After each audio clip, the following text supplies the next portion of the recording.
Dans une très bonne dynamique, Génération Foot a reçu le Casa Sport qui lutte pour le maintien. Un match comptant pour la 18e journée de la Ligue 1 sénégalaise. Ça démarre assez fort, comme sur cette échappée dès les premières minutes de Jean côté Gomis, finalement gêné par la sortie d'Idrissa Ndiaye. Les académiciens ripostent par Ibrahima Sourisso dont le tir puissant est repoussé par Moustapha Diatta. La meilleure opportunité est cependant pour les sudistes. À la demi-heure de jeu, Boubacar Koli se présente seul devant Idrissa Ndiaye mais rate son face-à-face. Le même attaquant va derrière sortir un retourné acrobatique qui passe à côté. En seconde partie, le jeu baisse considérablement en intensité et en éclat. Mais à part ce coup franc direct d'Al-Sansi boxé par le portier Casacé, il y a cette parade salvatrice d'Idrissa Ndiaye à la 84e minute, sauvant Génération Foot d'une première défaite depuis plusieurs journées. Le score reste inchangé.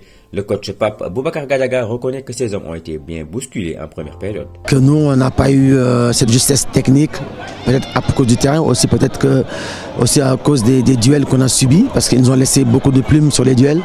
Je pense qu'en première période, on a été très léger sur le plan au niveau des duels. On a perdu 95% des duels. Et du coup, on ne peut pas jouer ce match comme ça, parce que bon, le terrain, il faut le mettre dans les ingrédients du terrain. Mais après derrière ça, voilà, la technique aidant, qu'on n'a pas été bon techniquement, du coup leur agressivité et leur envie de préserver leur but nous ont posé beaucoup de problèmes et puis nous a créé beaucoup de difficultés parce qu'ils ont eu quand même 3 situations 1 contre 1, le gardien il fait des arrêts miraculeux. Et je pense qu'on a rectifié en deuxième mi-temps, on a été beaucoup plus propre un peu dans le jeu, on a été plus conquérant aussi, on a gagné beaucoup de duels même s'ils nous ont fait mal dans les impacts parce qu'ils ont voulu faire du mal chaque fois, chaque impact.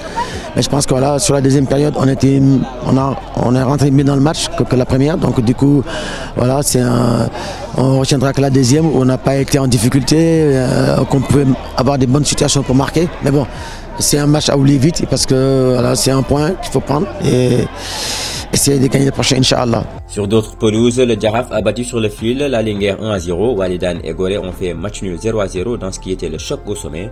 Agel poursuit sa chevauchée en allant battre l'AS Pikine sur la plus petite des marques.